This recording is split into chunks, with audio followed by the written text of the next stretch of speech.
So I was watching the X Zone TV channel last night when I was abducted by aliens, and they kept repeating to me over and over again, simultv.com, simultv.com. What's simultv.com? That's what I asked them. They had it written on the side of their UFO. How do you spell that? UFO. No, I mean simultv.com. simultv.com. simultv.com. Right. simultv.com. Interesting that you were abducted by aliens in a simultv.com UFO last night. Oh, yeah? Yeah. Now that you mention it, I remember now last night I was awakened from a deep sleep. My great-grandmother was standing there. She said she'd come from the hereafter to tell me about simultv.com. She even spelled it out for me. simultv.com, sonny boy. simultv.com. simultv.com, sonny boy. Wow. Yeah. Guys, you'll never guess what my psychic guru just told me. simultv.com. Exactly. Are you guys psychic too? Of course. We all know about simultv.com. simultv.com.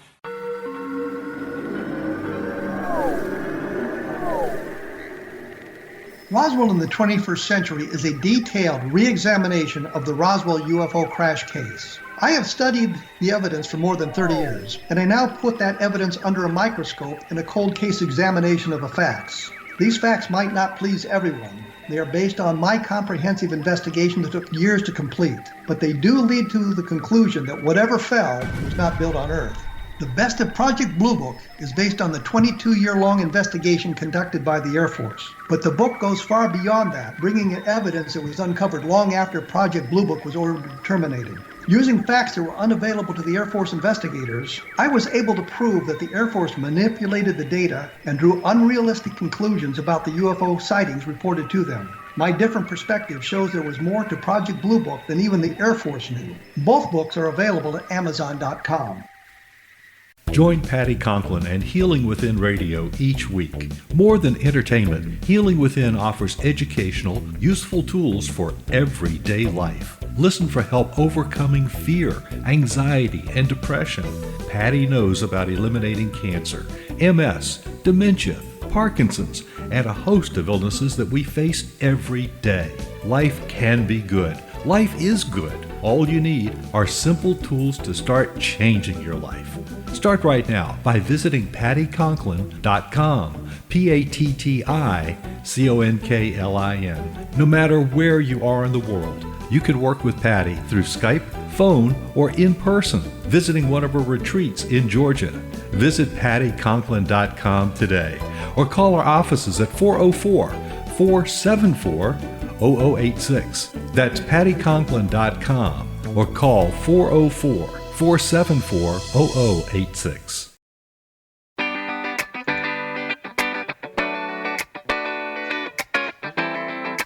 Welcome to the Connecting with Coincidence radio show with Dr. Bernie Beitman, MD, bringing together the world's synchronicity experts to help you use meaningful coincidences to develop spiritually, psychologically, and practically. For more information, put Connecting with Coincidence into your web browser to find the book, website, Psychology Today blog, YouTube channel, and Facebook page. And now, here is the host of the Connecting with Coincidence radio show, Dr. Bernie Beitman, MD.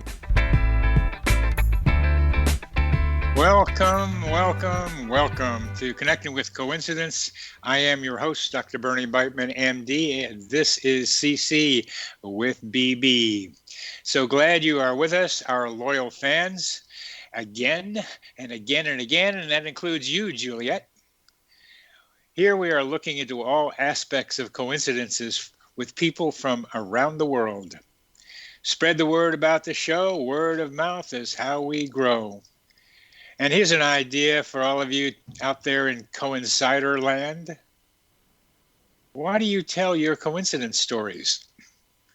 To ask people for their comments? To convince them that something happened that's worth examining? Or to convince yourself of the existence of God, or that the universe is random, or something else? I encourage you to tell your coincidence stories to your family and your friends. They will most likely tell you a story in return. Together, talking about coincidences, we can figure out what they mean, because coincidences are ways to find out how reality works. Our guest today is Eric Hill, who received a Ph.D. in social psychology from Arizona State University. He is currently an associate professor of psychology at Albion College, where he has taught for almost 10 years. His research examines the relationships among religious fundamentalisms, cognitive styles, and prejudice. He has a wide variety of interests, including life meaning, meaningful coincidences, which have brought us together today, scale construction and validation, the usual things psychologists like to do, and gender. That's a wide variety of interests, Eric. Welcome to the show. Well, thanks so much for having me. Yeah, it's a little bit of everything. Social psych in general tends to be a little bit of everything. Well, social psychology has a lot of interesting things to it because it's both social and it's psychology, and it's very relevant to the study of coincidences because coincidences take place in a social context, but they have psychological meaning to the person having them. Yeah, indeed. You know, I always tell my students that one of the things I've always liked about social psych is it's the study of how people are affected by others, but those others don't necessarily have to be present.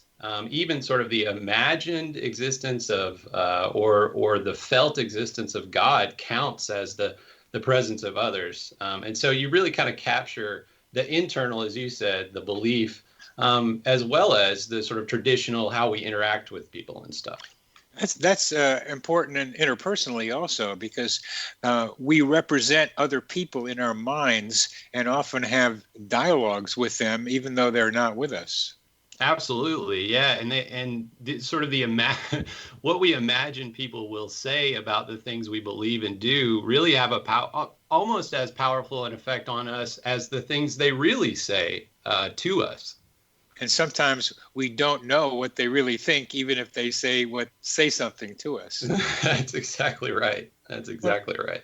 One of my favorite questions to ask people, particularly with Asperger's, but people with other problems too, interpersonal problems, is what do you think I think of you? Oh, yeah, that's very interesting. What do we call that in social? Oh, subjective norms. Where, you know, it's not necessarily what other people actually believe you should do, but it's what you believe they believe you should do. Oh, that's good. That's good. What you believe they should do. That's a subjective norm. And okay. And we're here talking about coincidences. There was a researcher named Stockbridge in England, Jermaine Stockbridge, who wrote a paper about how the coincidence story is not just a story of facts. It's a story about how the speaker wants the listener to understand the story. Absolutely. And that makes total sense. You know, I often think about coincidence and the way that we interpret coincidence, you know, as being very closely connected to how we write our life stories. And some people, you know, to some extent see their life story as sort of discombobulated and not necessarily having maybe a consistent and flowing narrative, whereas other people really see their life stories as having a beginning and clearly headed somewhere with some often very serious purpose. And, you know, I think you have people falling anywhere in between in terms of how they view the events in their life and how those events connect to where they see themselves having been, where they are now, and sort of where they're headed in the future, and the story of that progression. It's a sense of having a coherent narrative or not, or something in between. Yeah, very much so. And, you know, I think, there's a whole area of narrative psychology, which is probably a little bit outside of my area of expertise, but, you know, most of those psychologists actually sort of try to think about people and the things we think, do, and feel in terms of how people are writing their own narratives and organizing life in terms of narrative. And so I think there's something very, very basic about human nature that is, you know, that is story. We use story to think about ourselves. We use story to explain the world. We use story to understand others. I think it's a really sort of basic element of what human beings are. Agreed. And my story in this life, after all working on coincidences for 16 years formally, has come to a simple conclusion, a vision for what I call the Coincidence Project. And that vision of the Coincidence Project is to encourage people to tell each other their coincidence stories. I think that's really great. I think, oftentimes, and I see this a lot in academia, and I don't think there's anything necessarily wrong with it, but, as we have as a society focused on the importance of science and empirical investigation and evidence, which I think is hugely important, especially nowadays, perhaps more than ever. At the same time, I think there was a period that's probably still continuing where people sort of view it as all or nothing, right? It's like we either see the world as completely deterministic based in sort of a physical reality, or we see the world as sort of magical and superstitious and that sort of thing. And I think for me, one of the things coincidence does is it gives, and I think you'd be hard pressed to find someone who has not experienced a coincidence that, even if they don't believe it was these things were meaningfully connected, at the very least they thought it was strange or weird or sort of I forget who said this, like an insult to probability. And so I think that coincidences, whether we are sort of super skeptic, deterministic kinds of people, or on the other end of that spectrum, coincidence gives us sort of pause as human beings to remember there are still strange things in this world. And I hesitate to use the word magical things, but we haven't explained everything. We have not. There are two parts to my response to that, Eric. One is that the black and whiteness of it's all physical, a materialistic view, and the other end that it's all like magical or mystical or mysterious or God universe. That people have trouble with doing continua. Psychologists don't. Psychologists is wrapped up in continua, and psychiatry tends to be diagnostic and black and white, although we find that doesn't work a lot of the times. But in between are some other things that are happening that are gradations between the magical and the materialist. And probability is an aspect of all coincidences. There's always going to be a probability. Whether you can get an exact number for it is something else, but there always will be a probability for coincidences. And what happens with statisticians is they take the characteristic and make it into a full explanation. Yeah, I totally agree. And, I think there are probably some coincidences that are really just probably did happen by chance and may not be any sort of meaningful sign from the universe. But at the same time, even if it happens by probability, I think the strangeness or the unlikeliness of that can still give us pause and sort of awe as human beings when we see those things, whether we're true skeptics or true believers, as you might say. Here's a question I've had for you. I've just developed for a while about statistical applications to research, which everybody has to do. You have to have a p-value, a probability value that comes out less than 0.05. That's the idea. So you're looking for low probabilities. So in research, a low probability finding means that the research probably isn't random and that there might be a pattern in there. But when you get a low probability coincidence, the probability, the statisticians throw that out. And that's been a curious thing to me. Now we're coming to the end of this segment, so I'd like to leave that question for the next one, because I have that question to ponder for us. That sounds great. Yeah, I definitely have some thoughts on that for sure. Because we often take it too far in one direction or the other.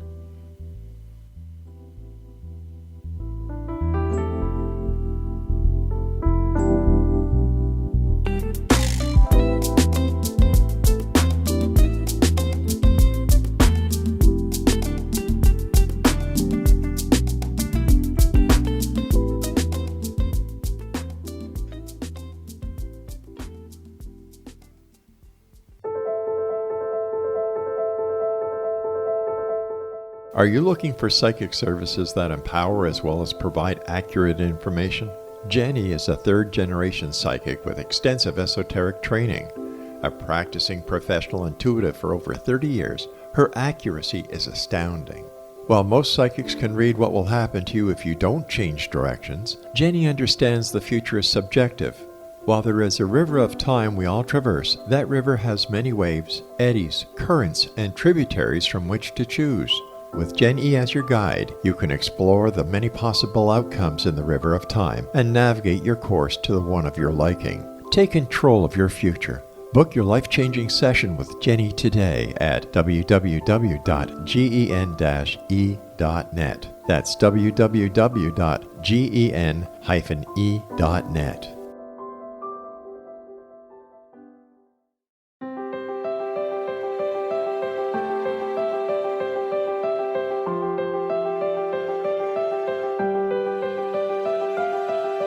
Mission Evolution is dedicated to the well-being of the planet and animals, as well as the evolution of humankind.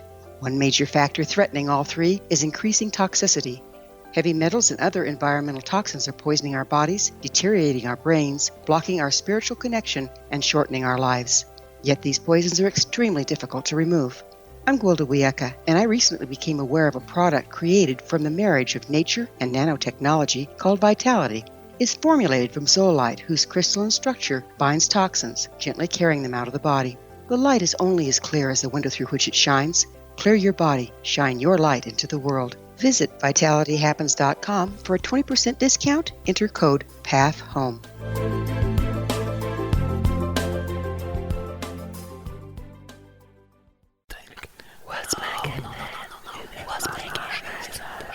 In the mid-1990s, I was approached by a young woman who believed she'd been abducted by alien creatures. In conversations, I began a journey that took me not into the world of interstellar travel, but back through time into past lives. Under hypnotic regression administered by a professional rather than describing abduction, Jenny, as she is called, begins to tell a tale of horror in 19th century London. Her unbelievable past life seems to connect with Jack the Ripper and other monsters of the past. Throughout the session, Jenny provides a rich detail of her past lives that links some of the most horrific killers in history to one another. Using the resources of a university library in the pre-internet's day, I was able to verify some of Jenny's claims. She has knowledge that wasn't readily available to a suburban housewife. Does this prove the reality of her tales? Conversations attempts to answer that and other provocative questions. Conversations is available at Amazon.com.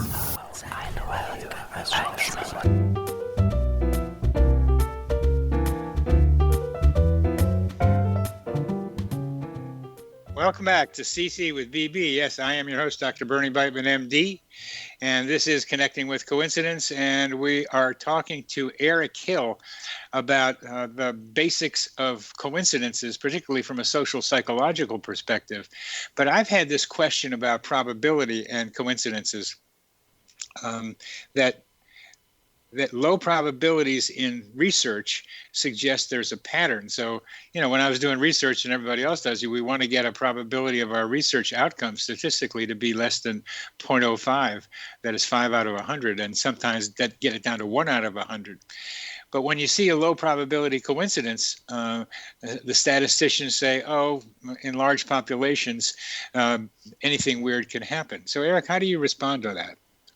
Well, I think about it in a couple different ways. For me, that 0.05 cutoff, which is the end-all be-all in scientific research, but also kind of arbitrary. It always just says to me like, well, we believe that we know that there's less than a 5% chance that what we found in our study, is not matching reality, or that we've somehow missed it in some way.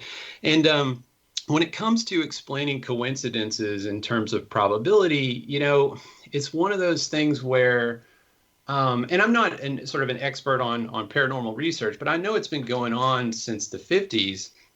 And there is pretty consistent evidence with really well-controlled studies that there's some sort of psi, or you might call it anomalous or unexplained activity But unfortunately, the effects are fairly small, right? So if you find an effect, it's kind of easy to say, well, maybe that's just due to chance, or maybe that strange coincidence is just due to chance. And I think what is holding back the scientific community is that we don't have a theory to explain some of these findings. And I forget who said it, but it's this idea that extreme claims really require extreme evidence. And so if you want to tell me that you had a dream and you know, like this has happened to me a couple of times, but you know, I had a dream about a friend I hadn't seen in forever, and he called me the next day. Hadn't talked to him in forever. And you know, that appeared to me very strange, highly unlikely, and also very interesting and meaningful. But without a physical theory of how that might work, I think it's hard for the scientific community to accept the possibility that there may be some forces that we haven't yet discovered. Let me respond to that with human beings have used magnets for centuries without knowing how magnets worked until we figured out a couple of centuries ago how magnets work. Even more than that, we've used light every day, and we used it without knowing that light was made of photons. And I think you're exactly right. And maybe for me the difference is, and again, you know, in many ways, I think I'm sort of a believer in the meaningfulness of coincidence. But as a scientist, I also try my best to remember that, you know, as a human being and a scientist, we are prone to self-delusion, or we're prone to sort of missing the mark. And so, you know, when I think about things like magnetism, for example, those kinds of effects are fairly strong, easily replicable. And so, you know, even if we don't know why, we at least know that it is sort of a law. Now, the tricky part about, let's say, like psi phenomenon, like the studies where you have like a random mechanical cascade, like a random event, and there's some evidence that people can influence that random event with their own consciousness. So the tricky part about those studies is that the effect is very small, and oftentimes you only observe the effect among sort of scientists who tend to believe that it is a real phenomenon. Right. And my worry is that if part of reality is affected by human consciousness, as scientists, that means when we go in to do a study, our expectations may have some sort of effect on the outcome. And so without, you know, it's to the point where it sort of covers up those small effects if you have somebody who's not buying into it or whose consciousness is not connected with that idea, if that makes any sense. But I think the difference between the magnetism idea and the paranormal studies that we've seen is really just a matter of effect size and the ability to replicate those effects, unfortunately. Now, that's a good point. The ability to replicate under controlled conditions. That's a very good point. That there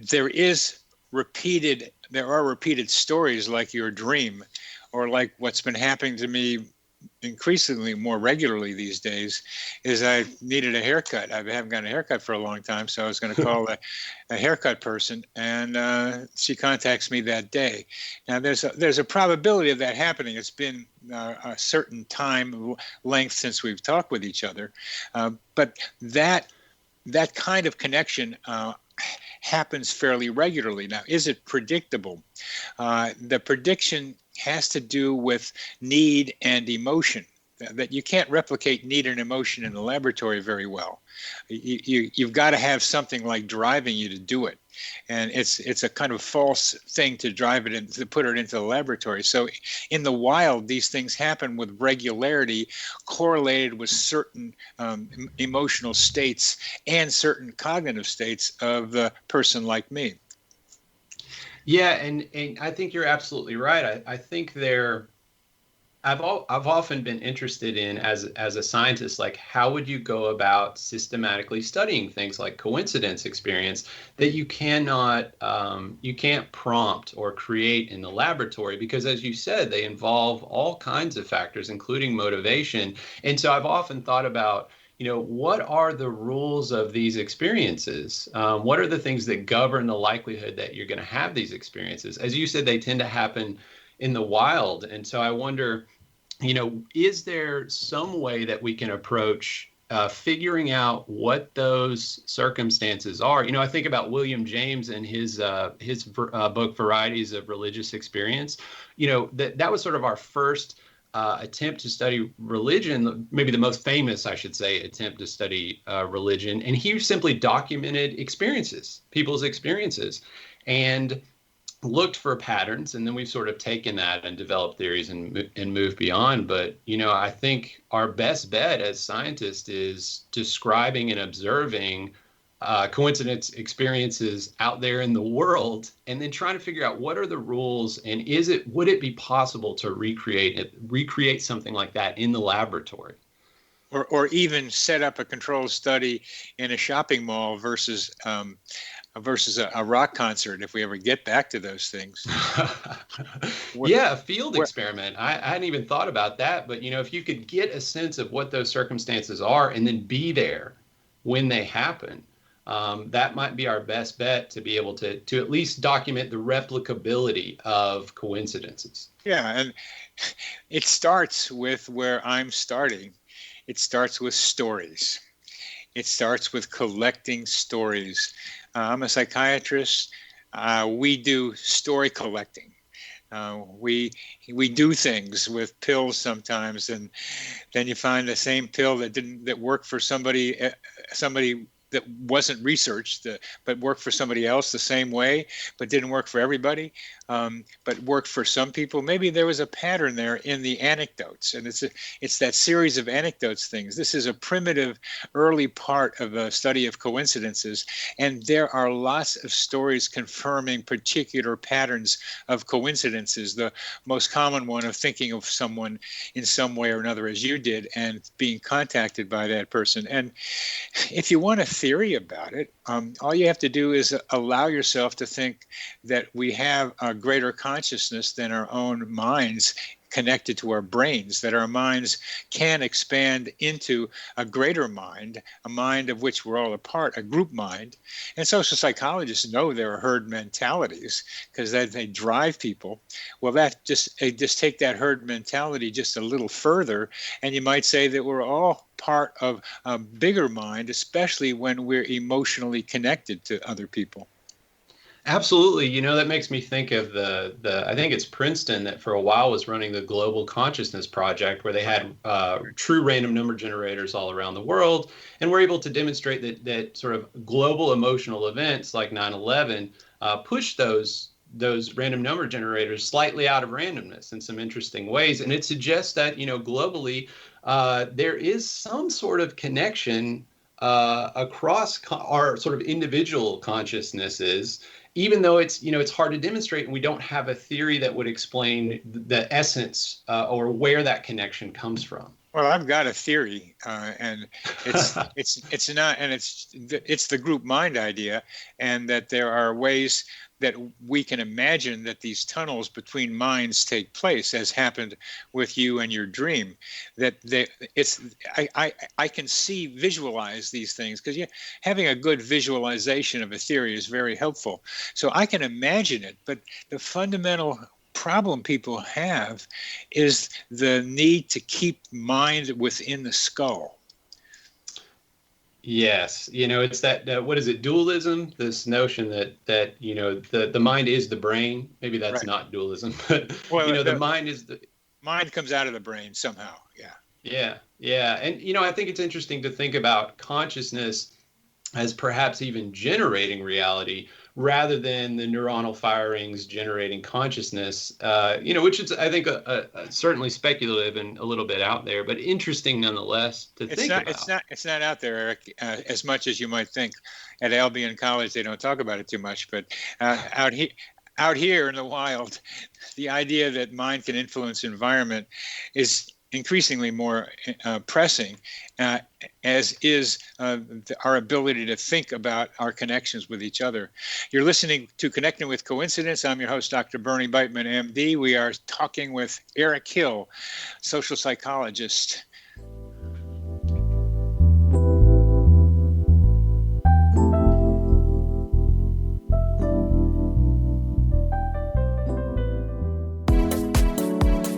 How would your life change if you could develop the business and personal skills that you need in order to make more money? Do you want to learn how to achieve your big life goals faster? Then go to findhiddenmoney.com and get the Goal for It online course. The course teaches you how you can set and achieve your biggest goals while completely overcoming the roadblocks to your goals so that you can realize your dreams and imagine more success. Go to findhiddenmoney.com. If you are looking for a safe, zero-calorie natural option to the harmful artificial sweeteners on the market today, Just Like Sugar is what you're looking for. Just Like Sugar is a wonderful natural alternative for those health-conscious people who choose a calorie-restricted diet with a great, pure, sweet flavor that tastes just like sugar. Just Like Sugar is a great natural option for people suffering from diabetes and may be useful in restricted diet programs where standard sugars are not allowed and does not cause a laxative effect of some other sweeteners. Just Like Sugar comprises a perfect blend of chicory root fiber, natural calcium, natural vitamin C, and Just Like Sugar's sweetness comes from the natural flavors from the peel of the orange. Just Like Sugar is a natural alternative to harmful artificial sweeteners and will change the way that you believe all natural sweetener products taste. Just Like Sugar is available at your local Whole Foods markets, Wild Oats markets, Henry's, Sun Harvest, and many other fine natural food stores in the U.S., Canada, and worldwide. Audience. If you have seen a UFO, had a close encounter, seen a ghost, Bigfoot, lake monster, or a story that you would like to share or have investigated, contact me, Rob McConnell, by sending me your email to xzone@xzoneradiotv.com, or you can call toll-free 1-800-610-7035, extension 143, and on Skype, X-Zone Radio TV. For more information on the X-Zone Radio TV show with yours truly, Rob McConnell, visit www.xzoneradiotv.com or www.xzonetvchannel.com or simultv.com and xzbn.net. Until next we meet here in the X-Zone from our broadcast center and studios in Hamilton, Ontario, Canada, always remember, X-Zone Nation, keep your eyes to the sky and your heart in the light.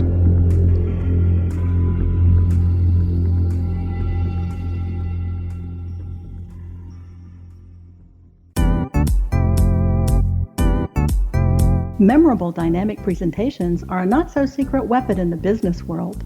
Do you have a powerful message that must be shared, but you haven't found a way to deliver that message? Do you want to be known as a top public speaker who gets amazing results? Are you ready to create and deliver your powerful message? Thomas Hides can help you create and deliver your speech to get the results you desire. Visit iconquality.com.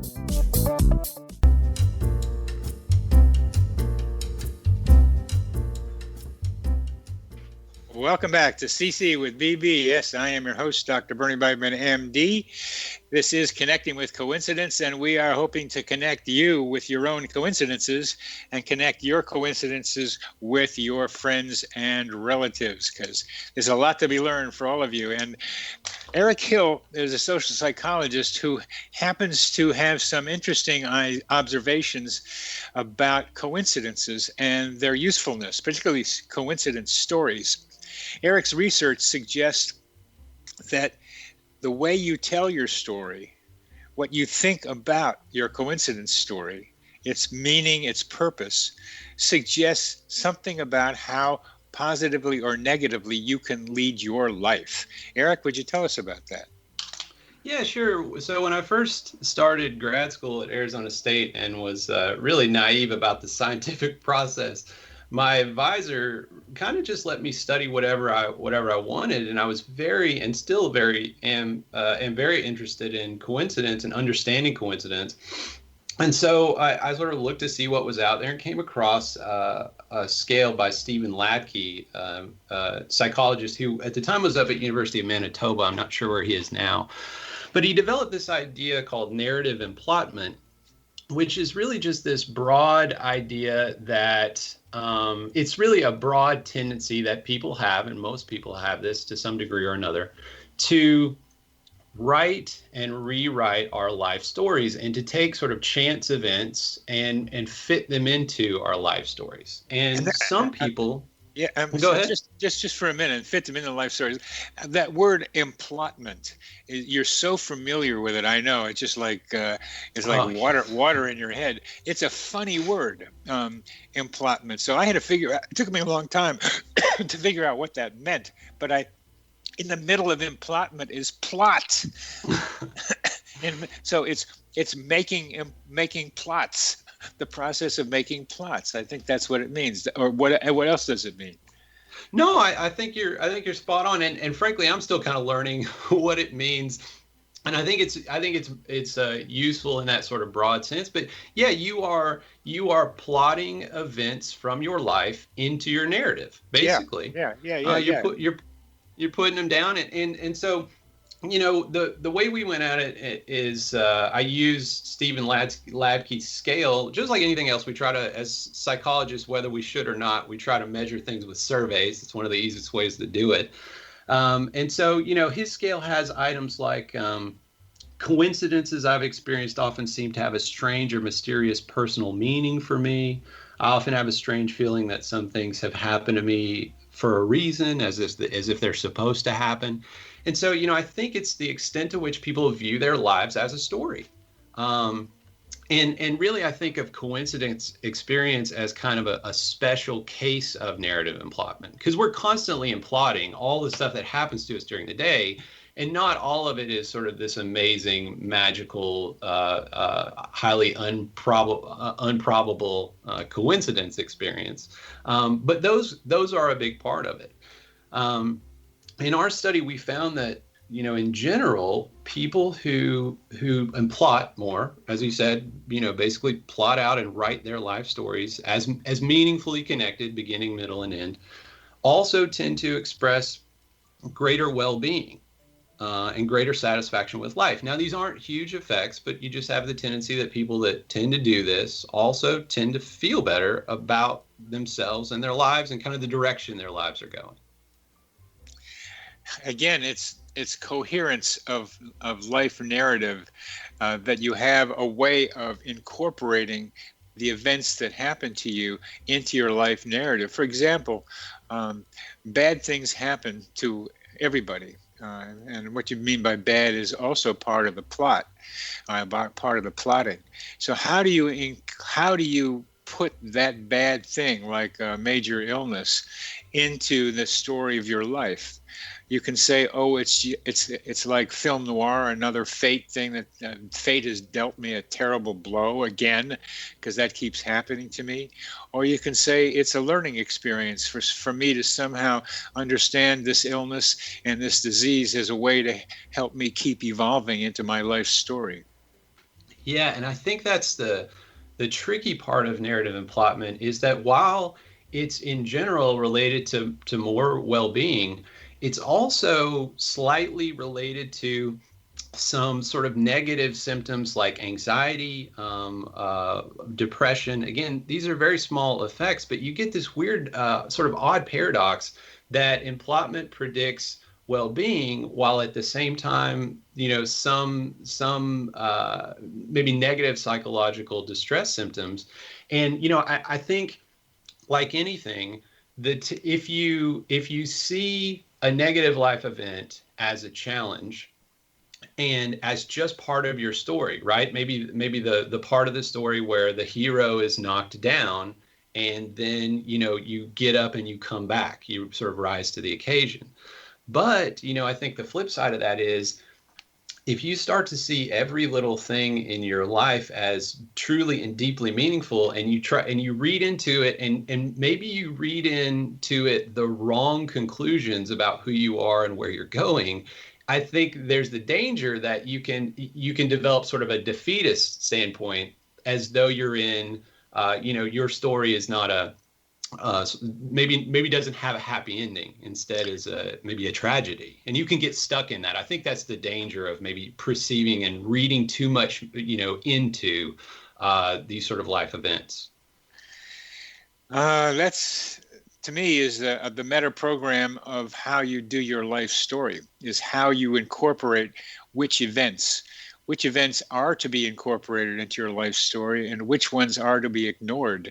Because if you have a life story that says, things are going bad for me, and all I can do is look for a positive every once in a while, but mostly I'm an anxious person. Life is threatening to me. I have this disease. My children are in trouble, even though they're doing very well in some other ways. And I can't do the job I wanted to do, which is happening to people during this pandemic. Then those events become part of the negative life slant that's part of the meta programming the person might be using. Yeah, and interestingly, in our study, we also measured coping styles, right? And so, some people cope actively. They get out there and they plan. They keep themselves from doing sort of negative things. They seek out social support. We had the flip side of that, which is sort of more detrimental coping styles, including like drinking and drug use, disengagement, denial, those kinds of things. And we found that in general, narrative emplotment, this tendency to sort of write in these things as a meaningful part of your story, only really predicted bad psychological adjustment, those distress symptoms like anxiety and depression, only for people who had bad coping styles. And as you said, yeah, that goes together. Yeah, I see that. Yeah. So, but where on the other hand, people with good coping styles, you kind of see that relationship between the tendency to implot and the anxiety and the depression. It really kind of goes away. Again, as you said, depending on whether you see these sort of shortfalls and failures as challenges or as indicative somehow of who you are as a person. And it all boils down to how you write that into your life story. Yeah. Well, let's talk about the coincidence stories, because that's how you and I got together. That the telling of coincidence stories in some form or another is correlated with a positive life experience. Yeah, I've found, and I should, this opportunity really has caused me to think about being more mindful of the coincidence experiences that have happened to me. But, it made me remember back in 2013, I went to this conference out in San Francisco, and I live in Michigan, so it's quite a large journey. And I was going to see where my student's poster was going to be set up the next day. She was presenting the following day, and this is a conference with probably thousands of people there. And I went around the corner, and I heard a familiar voice, and I looked up, and I saw a buddy of mine that I went to high school with, a real good friend of mine that I talked to occasionally, but probably hadn't talked to for almost 10 years. And I rounded the corner, and there he was. Like I had, and I'm not saying that's so improbable as to be magical, but for me, it was very meaningful that happened, that somehow the world had brought us together in that small place, in such an unprobabilistic kind of way. And you hear people tell those kinds of stories, and it really speaks to something beyond what we've been able to discover as scientists at this point. It doesn't mean, we need to rush headlong into, making up theories without proper data. But for me personally, it suggests that there is something very powerful there that we have not diagrammed, that we have not discovered as a scientific community yet. Or we've discovered it, but we've ignored it to some extent.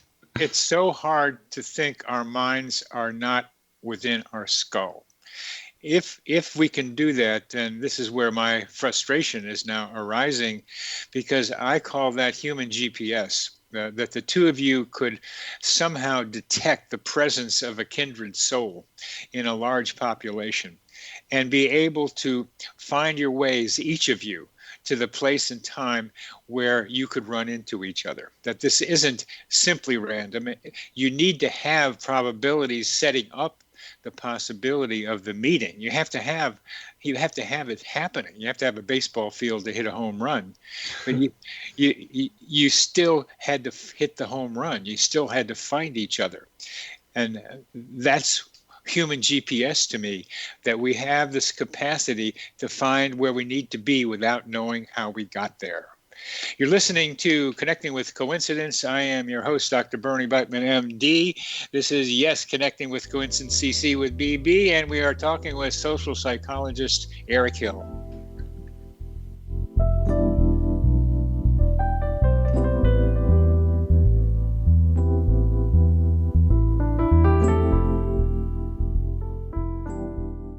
I was watching the X Zone TV channel last night when I was abducted by aliens, and they kept repeating to me over and over again, simultv.com, simultv.com. What's simultv.com? That's what I asked them. They had it written on the side of their UFO. How do you spell that? UFO. No, I mean simultv.com. simultv.com. simultv.com. Right. simultv.com. Interesting that you were abducted by aliens in a simultv.com UFO last night. Oh, yeah? Yeah. Now that you mention it, I remember now last night I was awakened from a deep sleep. My great-grandmother was standing there. She said she come from the hereafter to tell me about simultv.com. She even spelled it out for me. simultv.com, sonny boy. simultv.com. simultv.com, sonny boy. Wow. Yeah. Guys, you'll never guess what my psychic guru just told me. simultv.com. Exactly. Are you guys psychic too? Of course. We all know about simultv.com. simultv.com. In the mid-1990s, I was approached by a young woman who believed she'd been abducted by alien creatures. In conversations, I began a journey that took me not into the world of interstellar travel, but back through time into past lives. Under hypnotic regression administered by a professional rather than describing abduction, Jenny, as she is called, begins to tell a tale of horror in 19th century London. Her unbelievable past life seems to connect with Jack the Ripper and other monsters of the past. Throughout the session, Jenny provides a rich detail of her past lives that links some of the most horrific killers in history to one another. Using the resources of a university library in the pre-internet day, I was able to verify some of Jenny's claims. She has knowledge that wasn't readily available to a suburban housewife. Does this prove the reality of her tales? Conversations attempts to answer that and other provocative questions. Conversations is available at Amazon.com.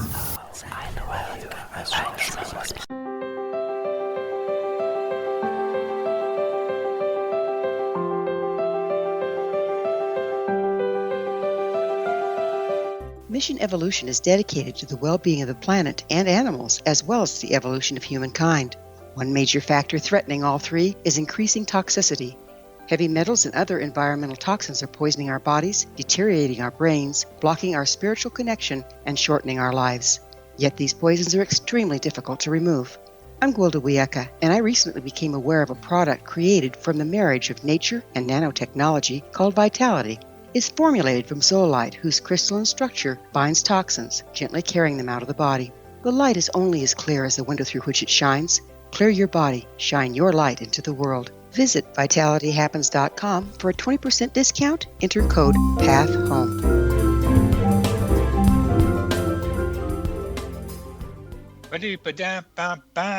Welcome back to CC with BB. Yes, I'm your host, Dr. Bernie Beitman, MD, listening to some music and rocking along with Eric Hill, talking about what talking about coincidences does for people, and they become part of the person's narrative. And Eric, you have you're fun talking to you because you're at least a little bit open to the idea that mind is not just attached to the brain, but may be able to expand beyond it.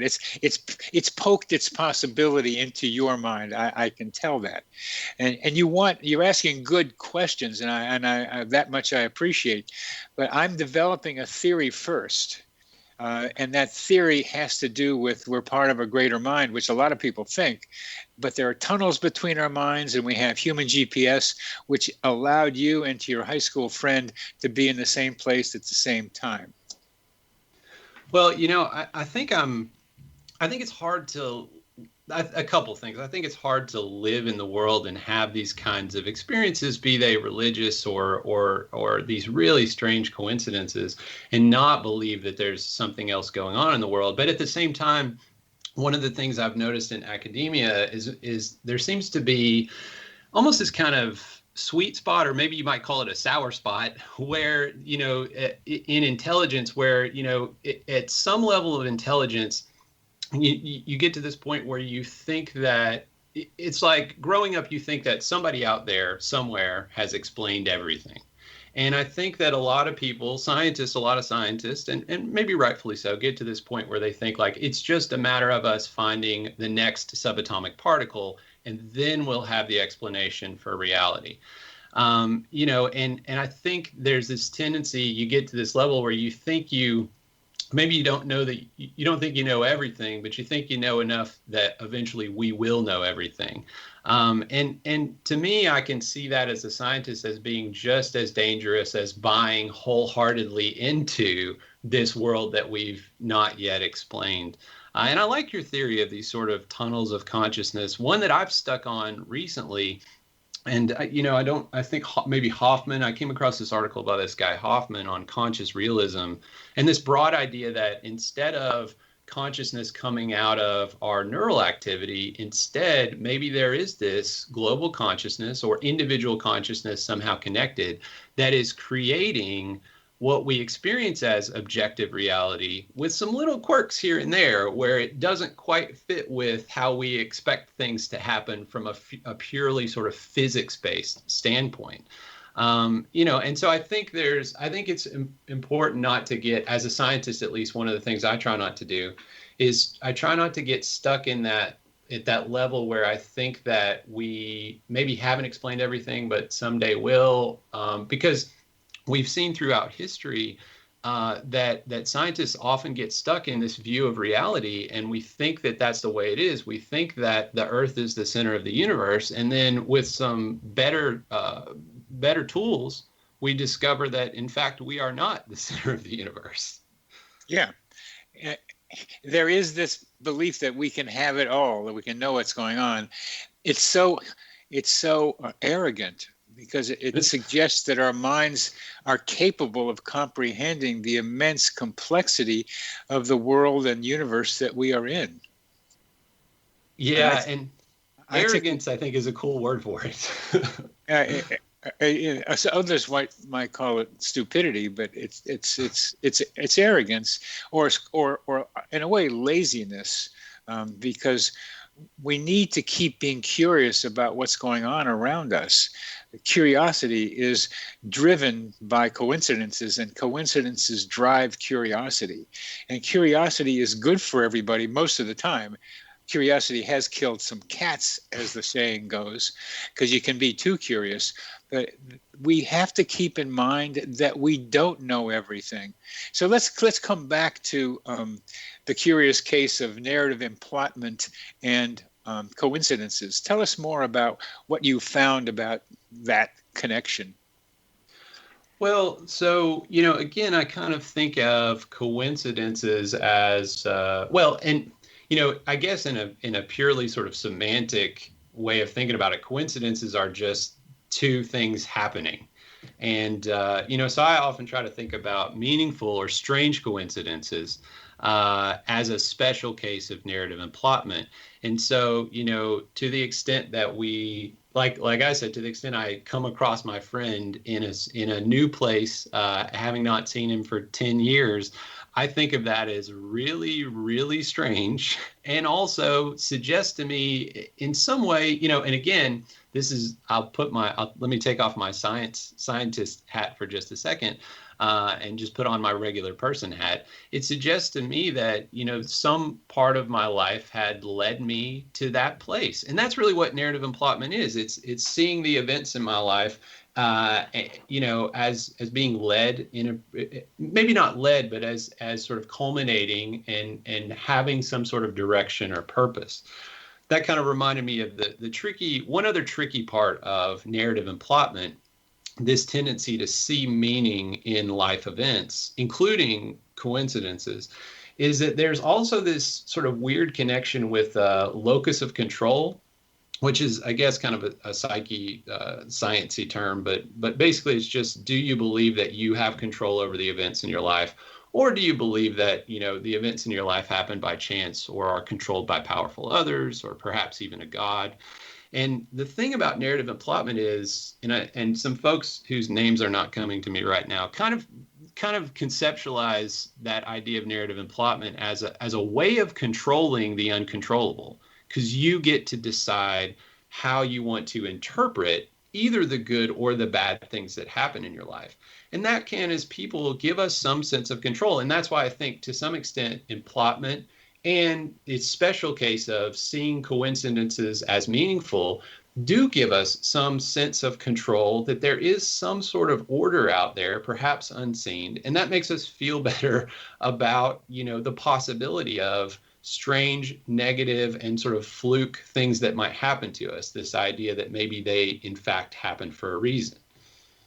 Yeah, that need for order, which some people call God, which is ordering as well as order, is so important. I've got a patient now who is afraid not to believe in God because the idea of a random universe frightens her so much.